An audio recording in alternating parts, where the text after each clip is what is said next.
Hai, selamat pagi semuanya. Hari ini kita akan belajar tema 5, subtema 2, pembelajaran 3 dan 4. Siapkan ya buku dan alat tulis kalian. Sekarang mari kita berdoa sebelum mulai pembelajaran hari ini.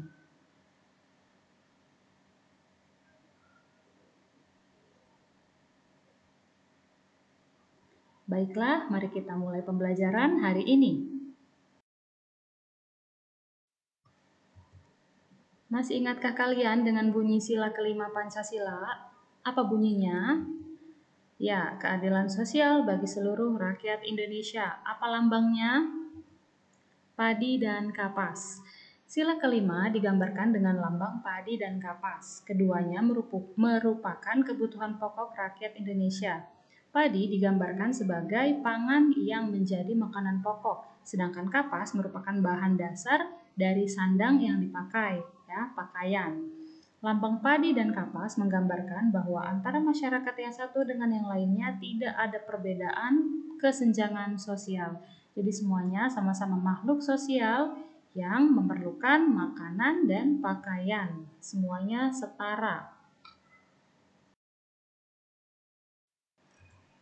Berikut contoh sikap dan perilaku yang mencerminkan sila kelima. Ada apa saja? Ya, yang pertama menjunjung tinggi semangat kekeluargaan dan gotong royong. Yang kedua, peduli terhadap penderitaan yang dialami orang lain. Yang ketiga, mengutamakan kepentingan umum. Yang keempat, tidak melakukan perbuatan yang merugikan pihak umum. Dan yang kelima, tidak bersifat boros dan suka bekerja keras. Ini adalah sikap-sikap yang mencerminkan sila kelima, yaitu keadilan sosial bagi seluruh rakyat Indonesia.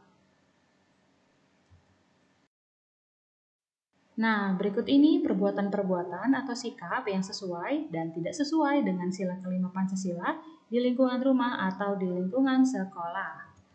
Ya, ada dua sikap yang sesuai dan tidak sesuai.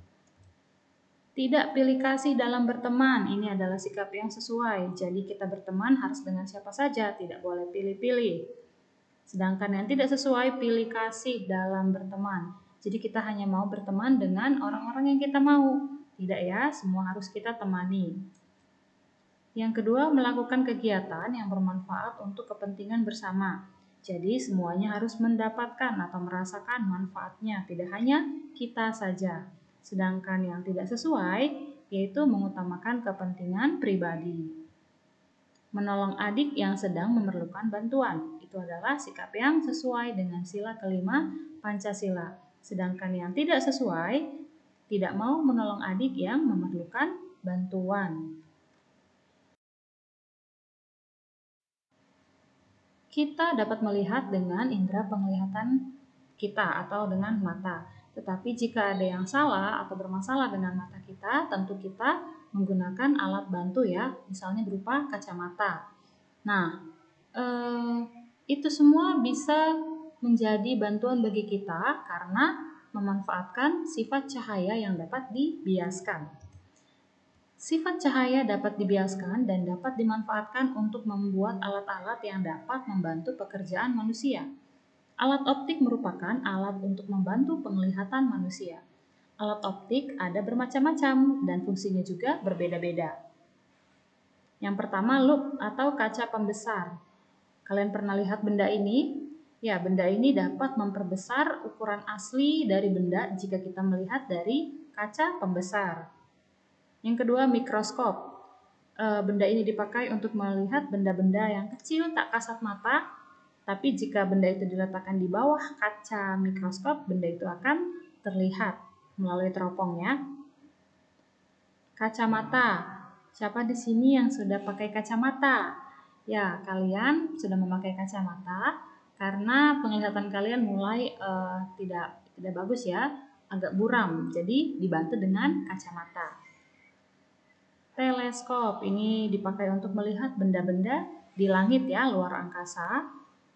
Periskop biasanya dipakai untuk kapal selam, melihat keadaan sekitar. Dan teropong untuk melihat benda-benda yang jauh.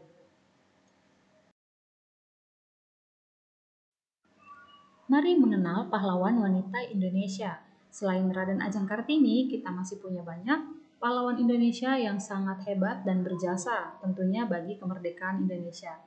Ada siapa saja? Mari kita simak dan perhatikan ya.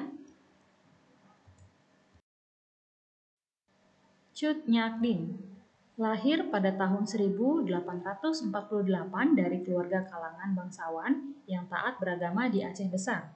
Ayahnya bernama Teku Nanta Sutia, seorang uli balang atau hulu balang. Beliau mendapatkan pendidikan agama dan rumah tangga yang baik dari kedua orang tua dan para guru agama.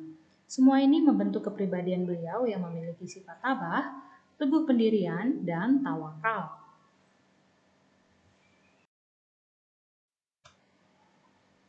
Ketika Perang Aceh meletus pada tahun 1873, Cut Nyak Dien selalu memberikan dukungan dan dorongan semangat kepada Teku Ibrahim suaminya untuk turut aktif di garis depan. Dengan semangat menyala, beliau mengajak seluruh rakyat Aceh untuk terus berjuang. Saat Teku Ibrahim gugur, beliau tetap meneruskan perjuangan. 2 tahun setelah kematian suami pertamanya, Cut Nyak Dien menikah kembali dengan Teku Umar. Seperti Teku Ibrahim, Teku Umar adalah pejuang kemerdekaan yang hebat.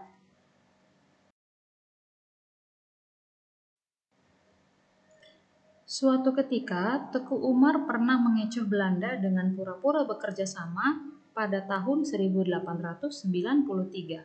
Setelah itu, ia kembali memenangi dengan membawa lari senjata dan perlengkapan perang lain.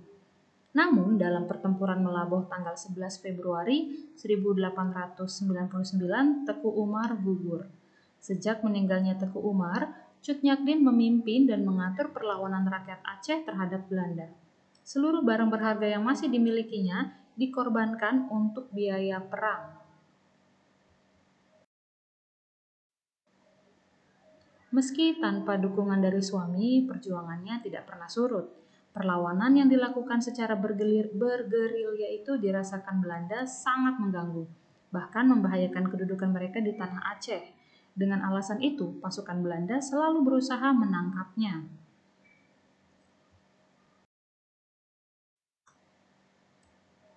Kehidupan yang berat dan usia yang semakin tua membuat kesehatan perempuan pemberani ini mulai menurun. Ditambah lagi, jumlah pasukannya terus berkurang akibat serangan Belanda. Akhirnya, beliau tertangkap Belanda dalam sebuah pengepungan besar di tempat persembunyiannya.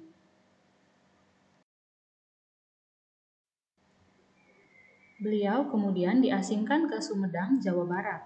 Hingga akhir hayatnya, beliau mengisi waktu dengan mengajarkan ilmu agama bagi masyarakat sekitar pengasingan di Sumedang. Beliau meninggal pada tanggal 6 November 1908 dan meninggal karena usia tua.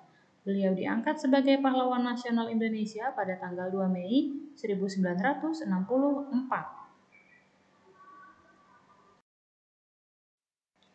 Mari kita simak kisah perjuangan Martha Christina Tiahahu Sri Kandi dari tanah Maluku. Ia tidak hanya berjuang dengan mengangkat senjata, namun juga mengobarkan semangat kaum perempuan Maluku untuk turun mendampingi kaum lelaki di medan pertempuran. Usianya baru 17 tahun tatkala ia terjun langsung dalam medan perang melawan tentara kolonial Belanda. Gadis yang lahir pada tanggal 4 Januari 1800 di desa Abubu, Nusa Laut ini merupakan putri sulung dari Kapitan Paulus Tiahahu, salah satu pemimpin tentara rakyat Maluku.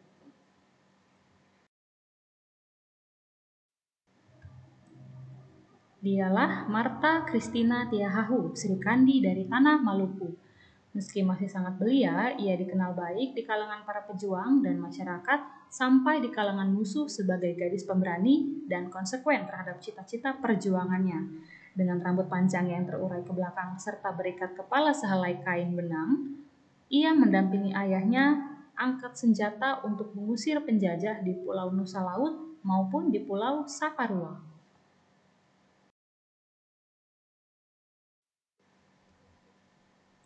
Dalam perjuangannya, Martha Christina juga turut berperan dalam pertempuran melawan Belanda di Pulau Saparua, tepatnya di desa Ulat.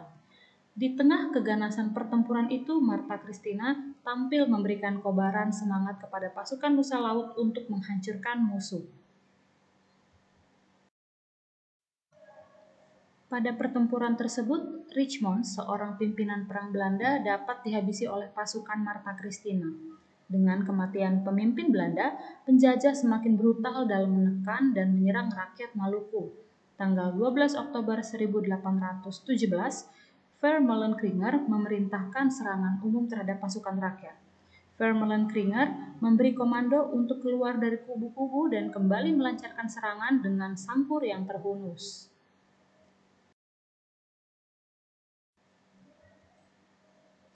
Martha Christina dan sang ayah serta beberapa tokoh pejuang lainnya tertangkap dan dibawa ke dalam kapal Everston. Karena masih sangat muda, Martha Christina Tiahahu dibebaskan. Namun sang ayah, Kapitan Paulus Tiahahu, tetap dijatuhi hukuman mati.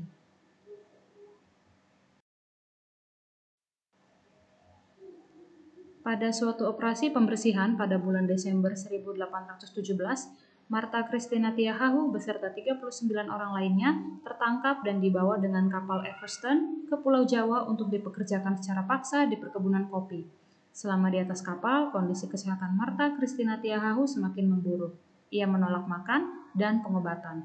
Akhirnya pada tanggal 2 Januari 1818, selepas Tanjung Alang, Martha Christina Tiahahu mengembuskan nafasnya yang terakhir.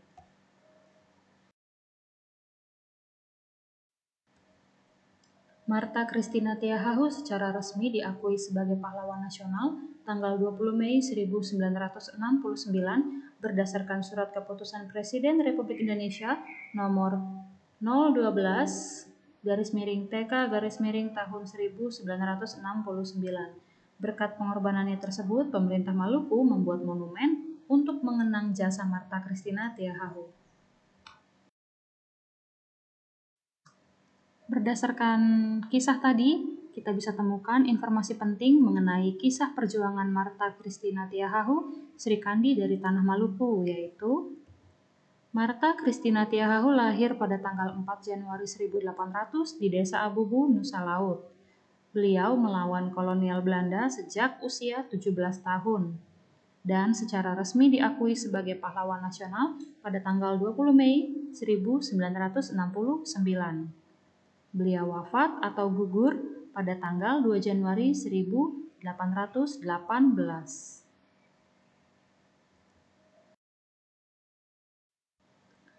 Baiklah anak-anak, sampai di sini dulu pembelajaran kita hari ini. Kisah wanita pejuang tadi sangat menginspirasi kita, bukan? Mereka berjuang dan mempertahankan kemerdekaan bangsa mereka. Nah, kita juga sebagai generasi sekarang, kita harus mempertahankan kemerdekaan yang sudah kita rasakan. Kedua wanita pejuang tadi berjuang merebut keadilan di tanah tempat tinggal mereka. Mereka mengusir penjajah yang mulai mengganggu tempat mereka. Karena itu, sifat mereka sesuai dengan sila kelima Pancasila. Mereka memikirkan kepentingan bersama demi keadilan yang akan mereka rasakan. Baiklah anak-anak, kita akan bertemu di pembelajaran selanjutnya. Tetap jaga kesehatan dan jaga kebersihannya. Oke, semuanya thank you.